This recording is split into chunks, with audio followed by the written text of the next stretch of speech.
trying to think where's the best place to really start this, because even straight away when we first met before this, and obviously I was listening to you talk to Chris when I was setting up the equipment and stuff, I could hear that you're already very varied in where you could go, and you're open to many different areas as well. Yeah. And I heard you say something before to Chris. You said that it's clear to see that something is definitely going on, whatever that thing is going on. But maybe a good place I want to ask you is, let's say that the whole population on the planet was, because at the minute we know that not everyone is open to alternative ways of thinking and to seeing a different model of reality. What do you think would actually happen if every single person was aware that something else was going on? Well, I'm not sure that's true. It's interesting. When I got into mediumship, I assumed that everybody thought like I did. In other words, came from a Western materialist viewpoint. Certainly one of my worries was what my colleagues think of me. Would I be struck off, for exploring this? What I found most interesting is that most the people I came across, certainly a lot of my patients, just accept this. They're quite happy to accept that spirits are real, there's life after death, that weird stuff happens. It's actually the people from my background, which is sort of Western scientific educated background, aren't so prepared to accept it. So I don't know. I mean, I think from a sort of Western middle class educated background, we have a certain worldview that's not exactly true. And if you look at the Islamic world, for instance, many of my educated doctors who are colleagues who are Muslim, they're quite happy to accept the concept of jinn, which is another order of creation. So I think people are more open. I think there's a party line that a cultural paradigm, which I think Gary used the term cultural paradigm, which we all accept. But actually, when you speak to people, they're often sort of going off-piste, shall we say. I remember when I was working in, I've been working in cancer care, or reorganising cancer services in London. I remember going to, so I was leaving my practice and working in management with the NHS, and I was meeting doctors I wouldn't normally come into contact with. These would be professors and top people, scientists. So I remember speaking to one professor from University College London. She came up to me, she said, we're in a bar in London, someone was having a leaving do, and she said, "Ian, I hear you've written a book about your psychic experiences. I'm really interested." Oh, wow. And she's a professor of, I can't remember what it was now, I think child renal physiology. Now, she can't stand up at a conference and say this stuff is she's not going to do that. You can't.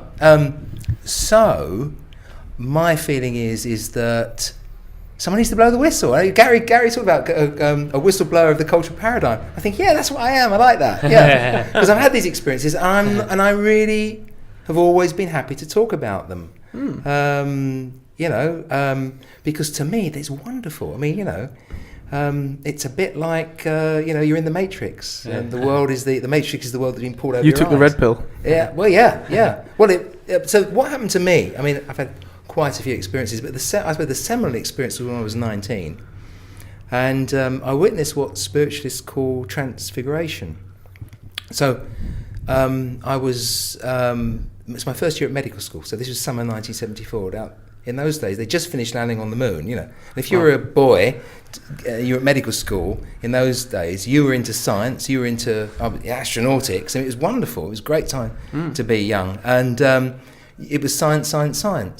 So there I was at my friend's house with his girlfriend and with my sister. So his girlfriend was called Felicity, and she had long dark hair. And so my friend Nick was sitting next to Felicity, and my sister was to one side. I was opposite them, and my sister was one side, so she saw our profile. And being adolescents, it was all a bit intense, and although she was going out with Nick, I was flirting with her, and my sister quite liked Nick. So all these things were happening. And I was talking, and then I looked at Felicity, and now she had long dark hair and brown eyes, and all of a sudden there was a blonde-haired snow queen looking at me. Blonde hair with a fringe, high cheekbones, very thick, white, distorted white lips, like with frosted lipstick. Whoa. An imperious look on her blue eyes, with eyes that stared into my soul. And it was a bit like a white light wasn't really a white light, not that you could see, but it was like boring into my soul. And I got this download. Now, in 1974, the term download didn't exist, but it was like something had been plonked into my mind, which I can't unwrap. It was stop, what you're doing is wrong. In other words, you shouldn't be flirting with her. I was drawing on her energies, I suppose. Mark this.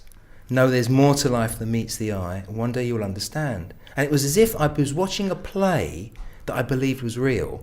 And then somebody flicked open the backdrop, and I saw the machinery behind it. Yeah.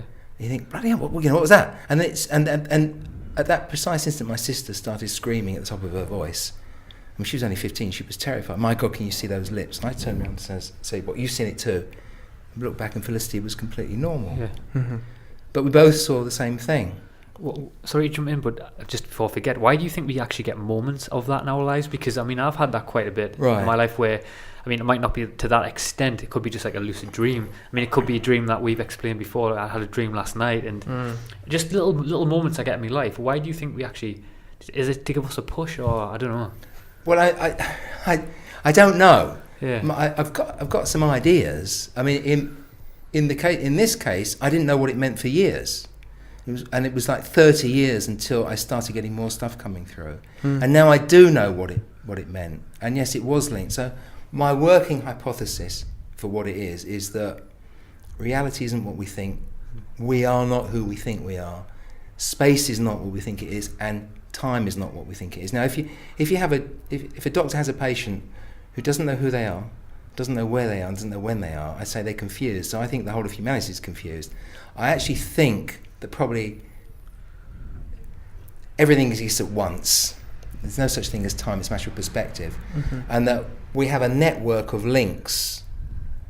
So we're weaving like a tapestry which extends across time and across space, and that's what we are. So yes, I think it's designed to give us a push. Whether we do it or there are other forces involved, I think there's lots of things going on. But I think we have an extended self that gets involved. But again, how do you define yourself? I mean, when you start looking at this, it all becomes a bit difficult. You know, where do I end and somebody else begins, and all this stuff. Yeah. Very, very hard. That's why it's so destabilizing. And it's interesting. In the Kabbalah, which is the Jewish mysticism, they say that you shouldn't study Kabbalah unless you're a married man over the age of 40, because it's so destabilizing. You need those roots be put down, otherwise it will sweep you away. It's interesting you talked about the roots there, and I hope this is relatable, but I find that in certain areas of my life, if I'm not grounded, I wouldn't say rooted, because I think everything changes, but the word grounded I would use. I can't, if I'm not fully grounded in one area, I can't put too much emphasis on the other, because the new thing would completely just tear me psyche apart, because I'm not grounded. Do you find that as well? Yeah, I mean, the space cadet syndrome is very common. So when you start opening up, what you could call a Kundalini experience, you know about the Kundalini experience? Yeah. So, I mean, I now think that I underwent a Kundalini experience at age 47. And I was like a space cadet for years. I'd go up to parties and stuff. I'd be the mad guy at the party, getting you in a corner and talking to you. I mean, I'm a bit like that anyway. My kids tell me to shut up, Dad, you're embarrassing me. But it was uncontrollable, because I felt like I'd had something I wanted to share. And that's actually almost like a religious experience, isn't it? You know, the guy knocking on your door, hey, have you heard of Jesus? Yeah. And I can now see where that comes from. I mean, you have to back away from that. But it's very overwhelming when this happens. It's like a waft of energy, and it sweeps you up, and it can sweep you off your feet. The guy who trained me, Keith Hudson, he said, if you're going to think of a tree, if you're going to have your branches into heaven, your roots equally have to go into the earth, otherwise the tree falls over. Oh, here's another interesting one. Yeah. I heard a quote, a really interesting one, said if your roots are in heaven, they've also got to be in hell. Yeah. Well, I mean, often it's going through a hellish experience that opens you up to these things. And if you look at people who've opened up to these experiences, you often find they've had quite traumatic childhoods, or bad things have happened to them. I think it might need that darkness to see the light, though. I actually think it cracks you open. I mean, often you find people who've gone through this. What's happened is they've been in situations where they've been supplying energy to people. Now, you could argue that these people have got a lot of energy anyway, and the sharks, like bleeding sharks, they come and get you. But I suspect that what happens is you're in a situation where People don't like your aura, your protective aura is punctured, and it lets the good stuff out, but it also lets the light in. Yeah. And you need to go through that to let the light in. And I think that's probably what happened with me, if I'm being honest. Well, yeah, you've definitely had a really awakening period, and that was a very awakening period when you have to really. But I think the crucial element is like when your whole paradigm of reality shifts from one end of the spectrum where you believed you were very analytical, science-based doctor, to pushed in the complete opposite other ends of the spectrum. Did you find any similarities between the two worlds? Well, I mean, I suppose I've always had an open mind. I've always been interested in UFOs, and I used to do a lot of hypnosis in my early. So I used to hypnotise kids at school. I was always interested in this stuff. Cool stuff. Yeah, I was. Yeah, because I grew up in the 1970s, and you were influenced by this stuff then. So I never 100% dismissed it, but your scientific education teaches you to think in a certain way. But I've always felt that, I mean, science doesn't get to truth. Science is about building models of reality, right? You make observations, you erect a model of reality that can then predict what's going to happen. So science is just a way of working out what's going to happen next. If I do that, that will happen. Yeah. That's a useful model. The trouble is we get very hung up on our models, and certain models work really well. I mean, quantum physics works really well. Relativity works really well. We can't square the two, but they're useful models. But they are just models. Yeah. And I mean, Karl Popper was a philosopher of science, and he said, but basically, you never prove anything. What science does, it disproves things. So if something is scientific, you can have an experiment to disprove something, but you never prove it because there can always be more information coming along saying, well, that disproves your hypothesis. So everything should be contingent upon the next thing that comes in. And Charles Fort, you know, the great chronicler of the stuff that's damned by science, said that really I only consider any hypothesis as a convenient set of clothes to wear for a time. And then you know, until you discard them and find something else to use. And I think that is, for me, the genuine scientific spirit. The problem is what I call junk science, where people who don't really think about what science is about, and they then start saying, well, we know this, we know that, we know certain things within certain limits. I mean, for instance, consciousness, the guys who say we're just biological robots, so consciousness is just an epiphenomenon. Well, I don't buy that. Yeah. There must be there's a magnitude of consciousness which isn't being, which you can't underwhelm it with an answer such as that. Yeah, I mean, it's worth looking at the physical correlates of consciousness, but I mean, if you actually think about what consciousness is and what real stuff is that we can touch, they're two different things. They may not even, one may not even be relevant to the others. You have to have different ways of looking at things. There's a question I keep asking myself, is because people always say, it's just not everyone who I'm with, everyone thinks it's not a part of the brain, it's something big, something a lot larger, which we're obviously all in agreement as well. Well, not agreement, but we think it is. I hope it is. I've lost train of thought there. What was I going to say? I completely lost my train of thought. I was going to say it was a good point as well. Can I get it back? Oh yeah, that's it, got it. But the thing that's interesting to me that I keep questioning is and this is an argument that people say as well, is because I can't understand and get my head around how matter itself can create consciousness. No. Yeah. I don't. Well, I can't either. Yeah. I don't think you can. I mean, if matter as defined as bits and pieces that move around like Lego bricks, you can't. Yeah. You can't get to qualia, which is, you know, what it feels like to be here, and to the sensation of seeing the colour blue or something. Yeah. You can't get to that from. Yeah. I mean, it's not built in there. So, and people tie themselves up in knots. I mean, I actually think the most useful interpretation is what the Victorian spiritualist said. The universe is. We all know the universe is mental. I mean, it is mental, isn't it? But actually, is actually mental. In other words, it's an infoverse. So and again, what's information? But in other words, matter is subservient to consciousness. So maybe consciousness creates matter. There's a theory called biocentrism.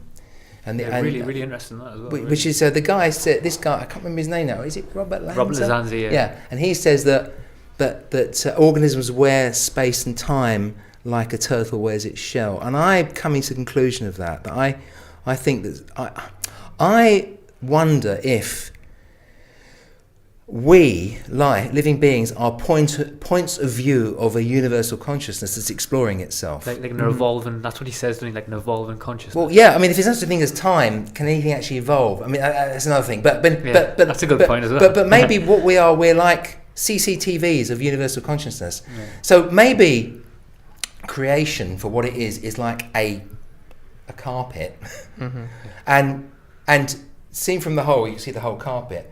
But then seen from within the carpet, so the universal consciousness focuses on one thread, and that thread is our life. So when you follow along the thread, time and space exists. Change perspective, and you're outside of it.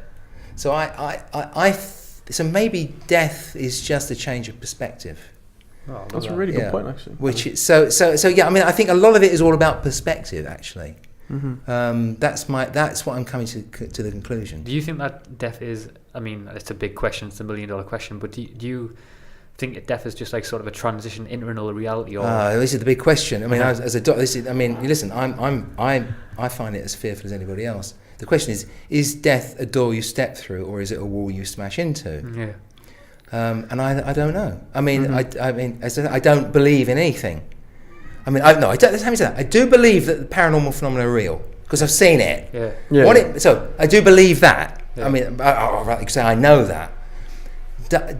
And when I'm working as a medium, I buy into the spiritualist hypothesis. In other words, we die and there's another side. That's a very useful hypothesis. Is it real? I don't know because I don't know. I hope it's real. Yeah. I don't know. I mean, before I got into this, before The Matrix, I was reading John Mack's book, Close Encounters, because I was into UFOs for years. I was a member of British UFO Research Association when I was a kid. Yeah. And I followed the UFO phenomenon for years. I mean, I actually really am very interested in that, probably more than spiritualism.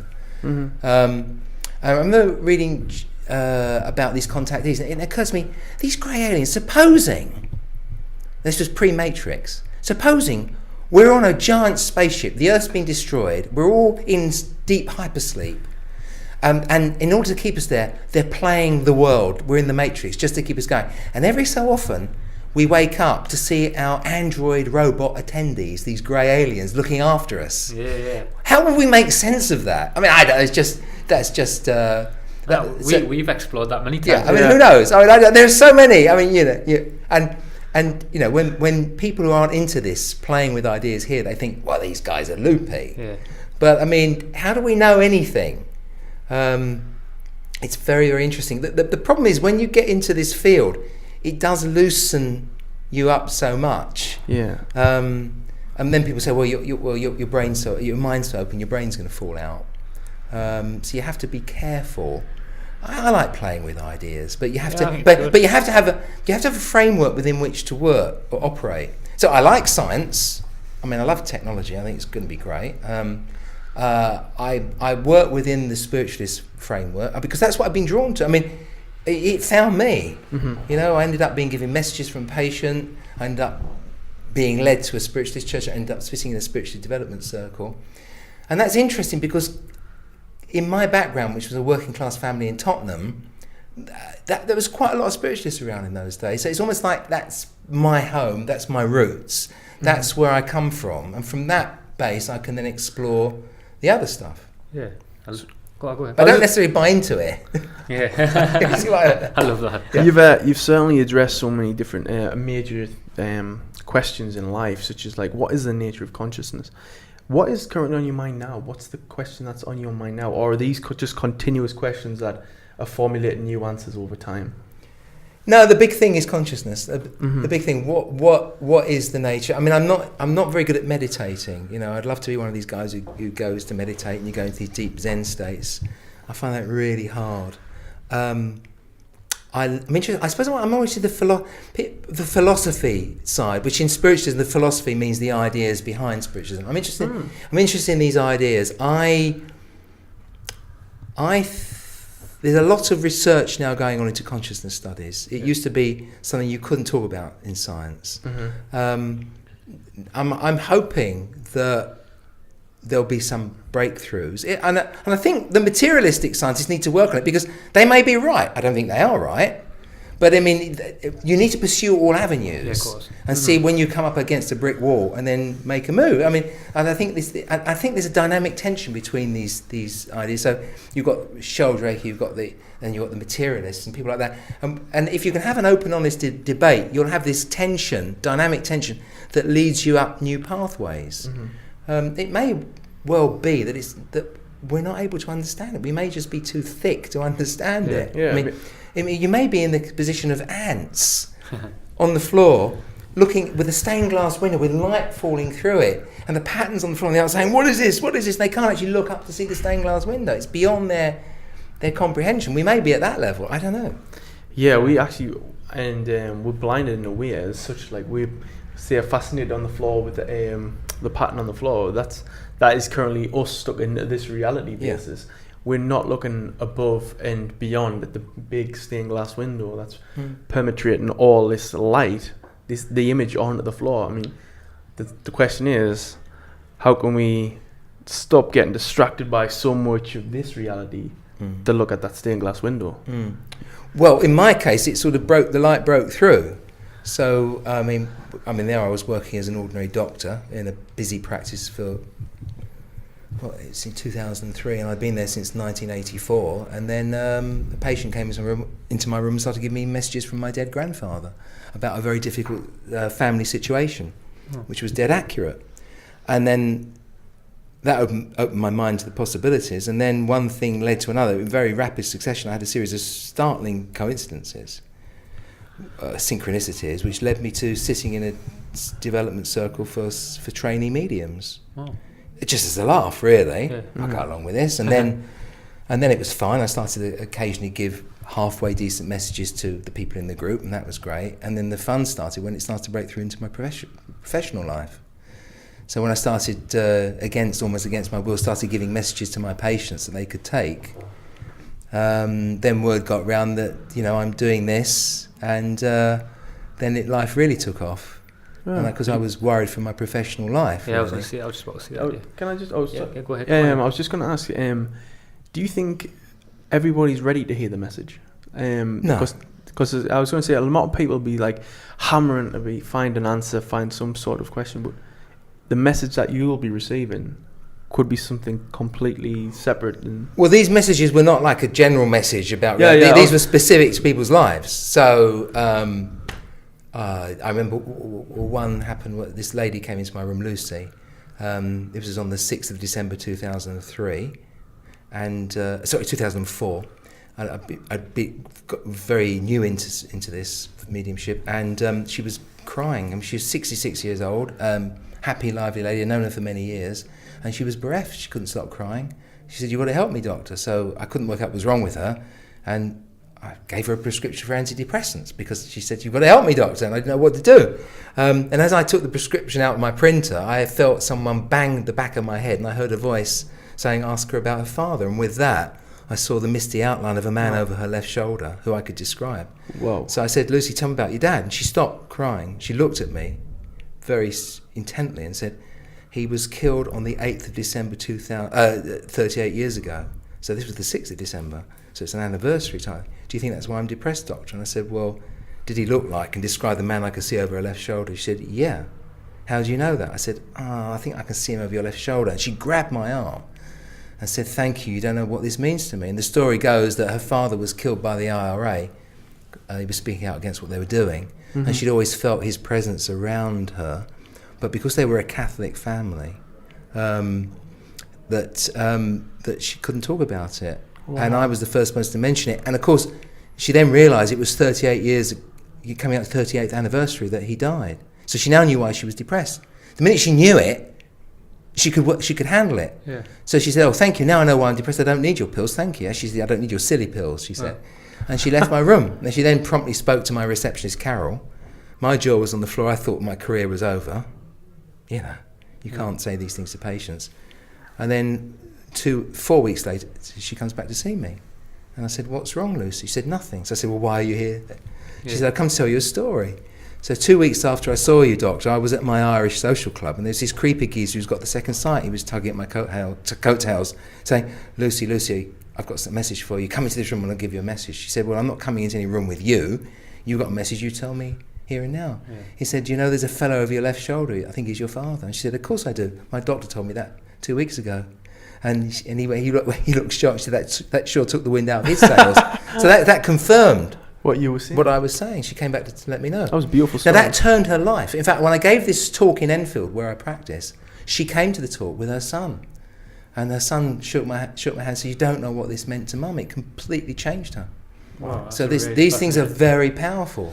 Something else I want to touch on as well. It was a very interesting, powerful story, by the way. You said before about hypnosis. I mean, we slightly touched on this before on the podcast. But I would love, obviously, the way you're talking and stuff, I would love to see what your thoughts are on hypnosis. Is there any certain key area to hypnosis that, I mean, especially maybe in regards to the metaphysical side of things, that fascinates you with the research and work you did on hypnosis? Well, I got into hypnosis because I was interested. When I was at school, I found consciousness and things fascinating, actually. And of course, you see the books; they're always like swooning women with powerful men. Yeah. You know, I'll have some of that. You know, that's good. So it's always there. So and actually, when I was at school, I was there's always this energy, isn't there? There's always, and I was at school, I was the nerdy guy with glasses who didn't like playing rugby. I went to a rugby playing school, and I was like in the library. I didn't want to be beaten up at school. So what I do, I practice on I didn't have friends. I had the experimental subjects, you know. I practice on my friends, a bit like, you know, Dexter, that cartoon Dexter. Looking over saying, look, how has he got all the girls? Yeah. Well, no, that never worked. But I used to hypnotise people, and the first person I hypnotised was a girl called Kathy. She was very thin, and the rugby captain could not bend. I made her arm, so your arm's now steel, and the rugby captain couldn't bend it. Yeah. Well, and the other guy, there was a guy called Alan. And in those days, everybody was taking acid. And I was never into drugs. It's just not my thing. I said, look, you can trip without acid. I can show you. And once he had the most amazing trip under hypnosis. And then word got round, and they were literally queuing up along the corridor for me to hypnotise them. It was marvellous. I'd gone from being sort of no one to being the guy everyone wanted to do. It was lovely. And eventually, of course, the teacher saw that he was accused. What's Ian doing? He's hypnotising people. So the school headmistress, Mrs. Lambert, she called me into her office, and she was ever so nice. She said, look, Ian, I've got a degree in psychology. I know that hypnosis is real, but you can't do it at school. Wait till you get to medical school. And by the way, would you mind signing this disclaimer form? Now, in those days, you never had a disclaimer, so she was covering her ass with paperwork. I mean, we're all doing it now, but she was way ahead of her time. We're talking about 1970, I guess, or 1969. Yeah, but when I went to medical school, nothing. They didn't mention it. Yeah. Nothing at all. That completely. And I was thinking, well, hang on a minute. So when I went, and I've always been an unusual thinker. I mean, I don't think like other people do. I think outside the box. So eventually, when we did my psychiatry rotation, I was trying to work out, the psychiatrist who was actually training us, he actually ended up leaving, working for Roche Pharmaceuticals. So he was basically a drug-em guy. I mean, his thing was, get the diagnosis, stick him on drugs. And even as a medical student, I thought, I don't buy into this. And I was thinking, well, maybe we're dealing with energy, and I came up with this complicated thing. And the psychiatrists, they thought I had problems. They thought I was mad. And there was one psychologist there called Penny. She took me aside. She said, "Ian, you've got interesting thinking. You've basically come up with Freud's libido theory." Have I? All right. Yeah, the energy and brain. She said, yeah, but she said these guys they're really interested in drugs, So just tone it down a bit. So I did. So you were forced to toe the party line. But I started using hypnosis clinically, funnily enough, when I was doing obstetrics and gynecology. I worked for the most right-wing, fascist, racist, female obstetrician ever. She hated everybody. In fact, she hated everybody who wasn't herself. I got on with her because I get on with awkward people. I mean, basically, she'd been jilted by the doctor she worked with. and she had it in for everybody. And she was a good surgeon. I actually liked her. And we had a woman on the ward who couldn't. She had a hysterectomy, and they couldn't take the catheter out. She couldn't pee, and she was blocking her bed. So I said to her, look, do you mind if I hypnotise her? So it might work. She said, well, give it a go. I did, and we got the catheter out. And then she started sending me private patients. I was a trainee, so I then rotated into general practice. I was only trainee GP with a private practice. I didn't actually like private medicine, but at the time Margaret Thatcher was in power, and I thought she was going to get rid of the NHS. And I thought, well, maybe I've got to get used to charging for this stuff. So I had quite a thriving private practice, which I stopped because I don't actually think medicine and money and medicine go together. Yeah. Mm-hmm. And I was thinking, but I used to use a lot of hypnosis, and the reason why I stopped doing it was because it's very time consuming, very powerful. Yeah. Very powerful. What do you think's going on? Like do you think is it to do with our own mind, or is it? Yeah. Is it So different? I say to my patients, I don't hypnotise anybody. I teach you how to access this altered state of awareness. Mm-hmm. And I would suture episiotomies. When women give birth, they cut the perineum to let the baby out a bit more. I'm not sure what that is. So when women give birth, sometimes you have to make an incision to get the baby's head out. Mm-hmm. It's very commonly done, and that causes bruising, and it can be painful to stitch up. I do that under hypnosis, and the midwife said it's great. The women don't feel anything, and they get less bruising. Well, I'd fit coils under hypnosis. Minor ops. I once took someone's a foreign body out of their fingernail. She didn't like injections, so I did it under hypnosis. And I worked at Whittington Hospital in 1980. We were treating chronic pain patients, and I was using hypnosis. wow. It's something which has sort of lapsed now. I don't do that. So after that, I got into acupuncture. I forgot I wanted to ask you about that as well. I'm really fascinated. So I've had now acupuncture's great and it works, and I wasn't into that. It's just the guy who trained me in general practice had got an award from the Royal College of GPs, and he decided to train with Felix Mann, who was introducing acupuncture into this country in the 1980s, medical acupuncture. And Bill was treating stuff. He said, it works. And in those days, you had to sterilise the needles and resharpen them. Well, I wasn't going to get into that. Then the AIDS epidemic hit. There's no way I was going to get into that. But what I used to do occasionally was use a hypodermic needle, which is not a nice thing to use. So they cut the skin. But I remember once I was working at the London School of Economics. I was in student health there just for a year, and a woman had been carried up. A secretary. She had terrible migraine, and she was vomiting. She couldn't stand the light, and they thought she had meningitis. So they carried up. She was like between two people, and she was like being dragged up the stairs. She couldn't stand, and she was vomiting. She looked dreadful, and there's always loads of people with her, frightened. They said, she got meningitis. She said, no, I haven't, I've got migraine. I didn't know what to do with it. I didn't have any morphine or anything. So we put her into the sick room, and it was the curtains were drawn, and I thought, I'll use acupuncture. I took a green hypodermic needle and popped it into GB20, which was just behind the neck. And within 20 seconds, the pain had gone. And it was great, because I remember I drew the curtains back, and they were like that, and let the light in. And she said, tonight's not bothering me. It was like something out of Hammer House of Horror film, where the hero draws the curtains back. And Dracula's at the back. Exactly like that. And she walked out with me, and they started clapping. It was that profound. Wow. And that's when I thought, my God, this acupuncture is really useful. So do you think, just sorry to jump in, do you think acupuncture is sort of working on a level where it's because through the body you can release a lot of tension, you can release a lot of stuff. Yeah. Do you think it's working on a level where it's sort of getting into places and then releasing that energy or tension, whatever it is? Well, that's one way of looking at it. Look, if you buy into the Western paradigm, it ain't doing nothing. All right. If you buy into the Chinese system, there are these energy meridians, and it's doing that. Mm-hmm. I think the concept of life force energy is very useful. And if once you start talking like that, you've gone beyond the pale in medicine and science. No such thing as life force. But maybe we're talking more like information. Maybe a computer analysis is better. Whatever we're dealing with, I think you have to. The ancient concepts are better. The Chinese meridians are useful. Certainly, there's points in the body where if you stick needles in, it seems to do all sorts of things. So the chakra system is very useful. The Ayurvedic, the Indian idea of chakras is very useful when you're doing psychic work, and the Chinese meridian system is very useful when you're using acupuncture. Wow. Again, they're hypotheses.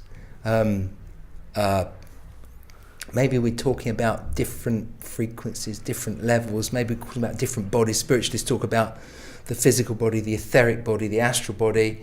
Who knows? Yeah. But all I can tell you is acupuncture. I've used it for years and years now, and I've had good results. The patients like it. So that I've been running that in my practice, and now we've got another doctor using it. Wow. So it's not. So yeah, I guess you could say I've really been open to these things, really. The psychic stuff came out of the blue, but I think the ground was prepared by being open-minded. There's so many avenues where we can take directional health, alternate health medicine, and the first things first is obviously like if it's a success, Western science will probably class it as a placebo, but. Well, I mean, placebo is something I'm very interested in. I mean, I've had a paper published about placebo. Oh, really? You should have said that before we started the podcast. In the British Medical Journal, no less. So my wife's boss, a guy called Rudi Pitroff, and my wife was a sexual health doctor. Yeah. And she worked with this German guy, Rudi Pitroff. He's a really interesting guy, very unusual way of thinking. And he came up with a really interesting idea. So the problem with placebo, I mean, I think we should use it. I mean, I used to use placebo, okay? So placebo is a drug you give to someone. It's not a drug. You tell someone it's got amazing properties, they take it and they believe it. You can do the opposite. You can give someone a nocebo.